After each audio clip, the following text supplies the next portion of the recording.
Gila. Skuad racikan John Hartman pamer chemistry. Lini depan timnas Indonesia makin nyetel jelang Piala ASEAN 2026.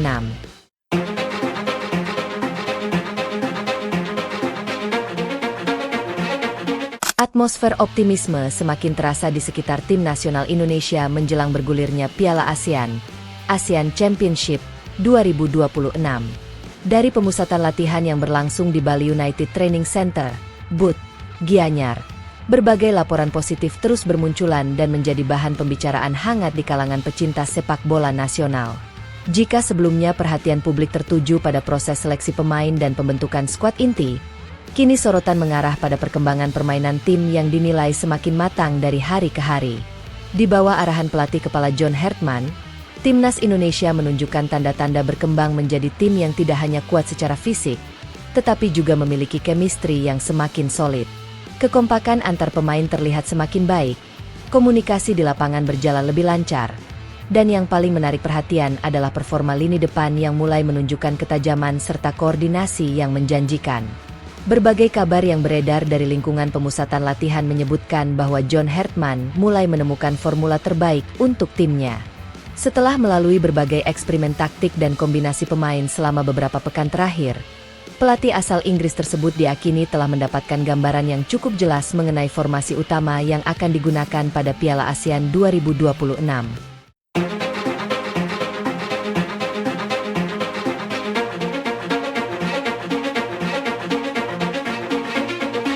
Perkembangan ini tentu menjadi kabar yang menggembirakan bagi para pendukung Garuda.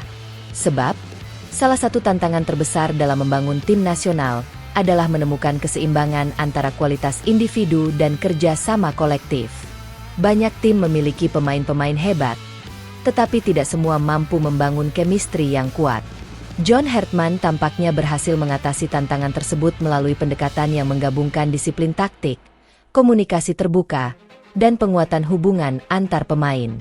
Selama pemusatan latihan di Bali, para pemain menjalani berbagai sesi yang dirancang untuk meningkatkan pemahaman mereka terhadap filosofi permainan yang diinginkan pelatih. Pada fase awal, fokus utama diarahkan pada peningkatan kondisi fisik agar seluruh anggota skuad mampu menjalankan permainan dengan intensitas tinggi selama 90 menit penuh. Setelah fondasi fisik dianggap cukup kuat, Hartman mulai mengalihkan perhatian pada aspek taktik dan pola permainan. Disinilah perkembangan yang paling mencolok mulai terlihat. Para pemain semakin memahami posisi dan tugas masing-masing.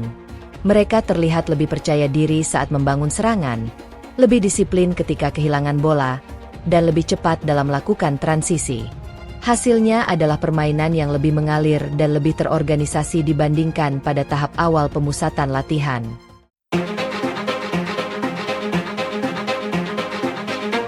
Salah satu elemen yang paling banyak mendapat perhatian adalah penggunaan formasi 3-4-3 dan variasinya, yaitu 3-4-2-1. Formasi ini menjadi pilihan utama Hartman karena dianggap mampu memaksimalkan karakteristik para pemain yang dimiliki Indonesia saat ini. Sistem tersebut memberikan keseimbangan antara kekuatan bertahan dan agresivitas menyerang, sekaligus memungkinkan tim melakukan pressing tinggi secara efektif. Dalam skema ini, 3 pemain bertahan menjadi fondasi utama yang menjaga kestabilan lini belakang. Di depan mereka, 4 pemain tengah bertugas mengontrol permainan, menjaga keseimbangan, serta mendukung proses transisi. Sementara itu, 3 pemain depan diberikan kebebasan yang lebih besar untuk bergerak dan menciptakan peluang. Yang membuat sistem ini semakin menarik adalah fleksibilitasnya. Ketika menyerang, formasi dapat berubah menjadi lebih ofensif dengan banyak pemain masuk ke area lawan. Namun saat bertahan, seluruh tim bergerak sebagai satu kesatuan untuk menutup ruang dan menekan lawan. Fleksibilitas inilah yang menjadi salah satu alasan mengapa Hartman begitu intens menguji sistem tersebut dalam berbagai sesi latihan dan pertandingan internal. Perhatian terbesar tentu tertuju pada lini depan. Dalam beberapa tahun terakhir, Indonesia kerap menunjukkan permainan menyerang yang menarik, tetapi masih menghadapi tantangan dalam hal konsistensi penyelesaian akhir. Kini, tanda-tanda perbaikan mulai terlihat. Para penyerang yang berada dalam skuad menunjukkan perkembangan yang cukup signifikan. Mereka terlihat lebih tenang saat berada di depan gawang dan lebih efektif dalam memanfaatkan peluang. Selain itu, koordinasi antar pemain depan juga mengalami peningkatan yang sangat positif. Kombinasi pemain dengan karakteristik berbeda menjadi salah satu kekuatan utama. Kehadiran penyerang bertipe target man yang mampu membuka ruang dan menahan bola memberikan keuntungan besar bagi pemain lain di sekitarnya. Di sisi lain, pemain-pemain yang memiliki kecepatan dan mobilitas tinggi mampu memanfaatkan ruang tersebut untuk menciptakan ancaman.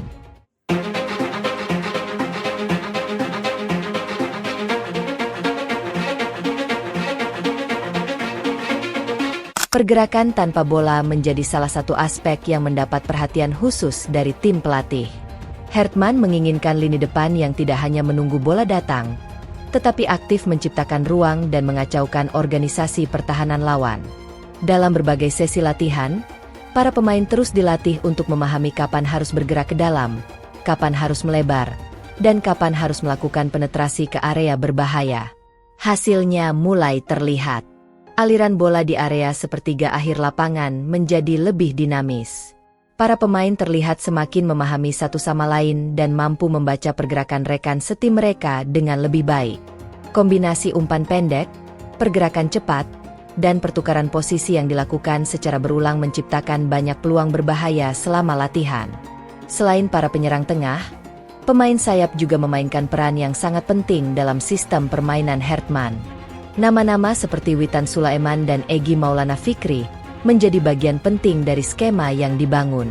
Keduanya dikenal memiliki kemampuan dribble yang baik, kreativitas tinggi, dan kemampuan menciptakan peluang dari situasi yang sulit.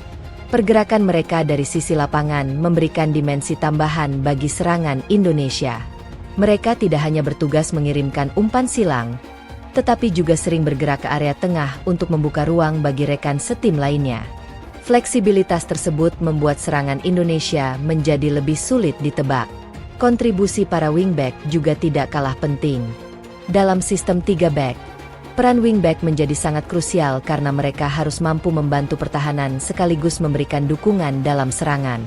Pemain seperti Doni Tri Pamungkas menunjukkan kemampuan yang sesuai dengan kebutuhan tersebut. Dengan stamina yang kuat dan keberanian untuk terus bergerak naik turun sepanjang pertandingan, para wingback menjadi salah satu sumber utama variasi serangan. Kehadiran mereka memungkinkan Indonesia menciptakan keunggulan jumlah pemain di area sayap sekaligus mempercepat transisi dari bertahan ke menyerang.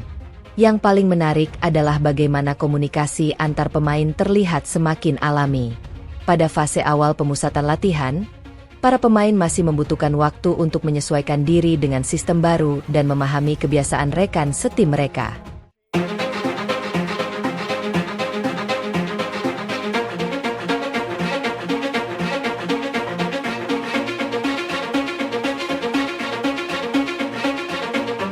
Namun kini, komunikasi tersebut mulai berjalan secara otomatis. Para pemain tampak mengetahui kapan harus melakukan kombinasi 1-2 sentuhan, kapan harus melakukan overlap, dan kapan harus menarik perhatian bek lawan untuk membuka ruang bagi pemain lain. Pemahaman semacam ini tidak bisa dibangun dalam waktu singkat dan biasanya menjadi indikator bahwa sebuah tim mulai menemukan identitas permainannya. John Hertman sendiri disebut sangat puas dengan perkembangan yang ditunjukkan oleh skuadnya. Menurut berbagai laporan dari lingkungan tim, sang pelatih melihat adanya peningkatan signifikan dalam cara para pemain memahami dan menerapkan filosofi permainan yang ia inginkan. Kami telah bekerja keras membangun ikatan dan pemahaman taktis. Melihat bagaimana aliran bola di lini depan bekerja begitu cair saat ini memberikan kepercayaan diri besar menjelang laga perdana, ungkap sumber dari tim kepelatihan. Pernyataan tersebut menggambarkan keyakinan yang mulai tumbuh di dalam tim. Masa adaptasi yang sebelumnya menjadi perhatian kini tampaknya telah terlewati. Para pemain mulai merasa nyaman dengan sistem yang diterapkan dan mampu menjalankannya dengan lebih percaya diri. Meski demikian, Hertman tetap mengingatkan bahwa pekerjaan belum selesai. Latihan yang berlangsung menjelang turnamen tetap dijalankan dengan intensitas tinggi. Fokus utama saat ini adalah mempertahankan konsistensi permainan dan memastikan seluruh pemain berada dalam kondisi terbaik saat kompetisi dimulai. Perhatian kini mulai tertuju pada pertandingan pembuka Grup A melawan Kamboja yang akan berlangsung pada 27 Juli 2026. Laga tersebut akan menjadi kesempatan pertama bagi timnas Indonesia untuk menunjukkan hasil dari seluruh proses persiapan yang telah dilakukan selama berbulan-bulan. Secara teori, Indonesia memang lebih diunggulkan. Namun Hartman memahami bahwa pertandingan pertama dalam sebuah turnamen seringkali menghadirkan tekanan tersendiri.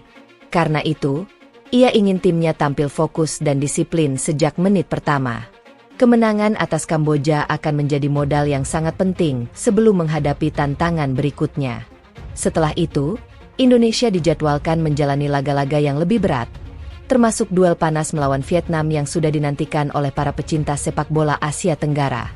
Vietnam tetap menjadi salah satu rival utama yang harus diwaspadai. Mereka memiliki pengalaman, organisasi permainan yang baik, dan mentalitas juara yang sudah teruji. Namun perkembangan yang ditunjukkan timnas Indonesia dalam beberapa pekan terakhir membuat banyak pihak percaya bahwa Garuda kini memiliki kemampuan untuk bersaing secara lebih seimbang. Chemistry yang semakin kuat, pemahaman taktik yang semakin matang, dan ketajaman lini depan yang terus meningkat menjadi modal berharga bagi Indonesia. Jika seluruh elemen tersebut mampu ditampilkan secara konsisten dalam pertandingan resmi, maka timnas Indonesia memiliki peluang besar untuk menjadi salah satu tim paling berbahaya di Piala ASEAN 2026.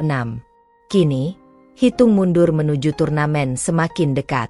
Para pemain terus bekerja keras. Staf pelatih terus menyempurnakan detail-detail kecil, dan harapan jutaan pendukung terus tumbuh. Dari Bali, sinyal positif terus berdatangan. Dan jika perkembangan ini berlanjut, bukan tidak mungkin racikan John Hartman akan membawa timnas Indonesia memasuki era baru yang penuh ambisi dan keyakinan untuk meraih prestasi tertinggi di Asia Tenggara.